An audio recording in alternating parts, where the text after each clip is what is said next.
Welcome, Mississippi State fans, and for that matter, Kentucky fans and all SEC football fans to Scott Field, Davis Wade Stadium. 3 o'clock kickoff, Steve. We're about 90 minutes away from the Bulldogs and the Wildcats, a dog and cat fight. I know I've used that cliche a few times, but this series is proven. Even though Mississippi State has won 7 of the last 8 games, with one exception, they've all been dog and cat fights right to the end. Is there any reason to expect differently today? David, you know, we kind of felt that way in 2015, and this Bulldog team kind of ran away with Kentucky. That's been really more the anomaly rather than the rule, David. This Kentucky team, too, is a win away from bowl eligibility. They're not going to come in here looking to excuse the Bulldogs for anything. They're here to win the ball game. Now, I believe Mississippi State is the better team. I believe it's not a good matchup for the Wildcats. It's also an opportunity for this Bulldog passing game to get on track, and that's a big part of the things today. Of course, one thing concerned for all State fans and interested Kentucky fans, the health of the Bulldogs. In pregame, we saw Gabe Miles, Keith Mixon, and Martinez Rankin all walking around the field wearing protective boots. No surprise there. Dan Mullen once advised people to invest in those things because everybody in college football uses them. In fact, I see kids in the stands now using them today. But we expect Miles to play. He played on it last week. Should be okay.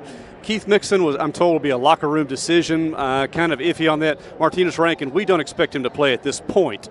No, we don't, David, and it could be one of those things that could linger for a couple weeks more. It's just a matter of how quickly he can heal. And, you know, it's one of those things, too, David, with Greg Allen as a redshirt freshman, Stuart Reese as a redshirt freshman. That's a real area of concern for the Bulldogs, especially when you expected to have an NFL guy at left tackle. So Greg Allen's going to have to grow up pretty quickly, and he'll have to against a good Kentucky pass rush. Yes, what will Kentucky do? I know we talked yesterday. They come with a lot of 3, 4, and 5-man sets in the defensive line, but you mentioned they've made an adjustment on their defensive linebacker position. Yeah, and they've had a couple of guys that have been out. They got a lot of Jordans on that team. They got a Jordan Allen, Jordan Duncan. They got several guys, but they move them around out there.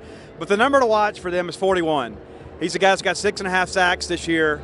He's one of those other players, too, that is an impact guy that people think could potentially be a first-round pick. So no matter where he lines up, he could be trouble for the Bulldogs. So the Bulldogs will have to scheme against that, especially with some inexperienced tackles.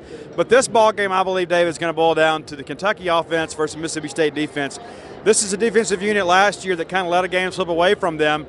Obviously, with a minute 9 to go, Kentucky drives down a career-long 51-yard field goal. But also, too, Todd Grantham has a little memory of this bunch from a year ago where Louisville gave up. His years at Georgia, he has a lot of experience against Kentucky. Absolutely. And so there's a lot at stake here. This is not one of those ball games where anybody's going to overlook. Everybody in the Bulldog locker room, from coaches to players, will have their full focus on Kentucky.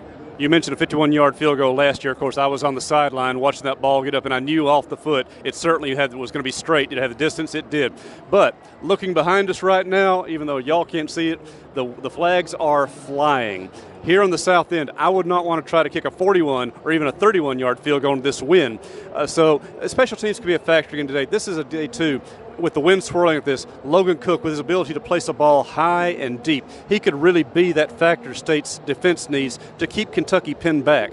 And he's one of the best punters in the country, finally having some consistency and played up to his ability. And we're hearing a lot of NFL scouts are beginning to kind of show some interest in him. But you're right, David. He could be a difference maker in this game today. And I think the way that the wind is swirling down here, that could impact the deep passing game, which is one of those things that Kentucky has tried to do, is to get some plays down the field to Juice Johnson. So it'll be interesting to see how that works out. But the bottom line is, if Mississippi State can come out and run the football and then pass off of that, it's a different ball game.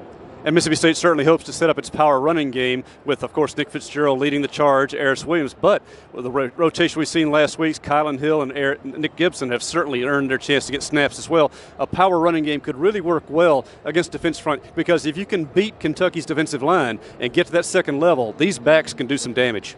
There's no question, David. Not to mention, too, you want those safeties to be honest. You don't want them to be able to play 2 deep safeties the whole ball game. You want to be able to make some plays underneath. You want to force those guys to come up and play the run, which should open up some things in the deep third. And as we've seen with Jamal Couch in the last couple of weeks, they're willing to throw that long ball outside the numbers to him.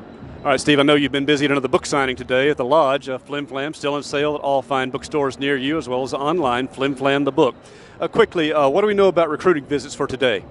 Well, David, it's a lot of the usual suspects for the 3 p.m. kick. A lot better than last week because of 11 a.m. kick. It's a lot difficult to get kids here. So you've got the Golden Triangle kids here. You've got some other kids from underclassmen from Georgia and Alabama. So it's going to be a lot of the first impression type visits for guys. This 2018 class is almost in the books. It's a matter of a handful of guys. One thing I will say, Jerome Carvin, a big offensive line target for the Bulldogs, was set to visit Alabama this weekend. That's been canceled, has not been rescheduled. He does not have another visit set until December the 2nd. So that's good news for the Bulldogs. It looks like the tide's kind of moving on. Any in-state names of note today, maybe for the class of 2019 or even 2020? Well, Keziah Pruitt from Noxubee County is a guy that we expect Mississippi State to get in 2019 class. He'll be here. And Jet Johnson, Marcus Murphy, just kind of the usual suspects that have kind of grown up coming to ball games here. They're here again and cheer on their future team.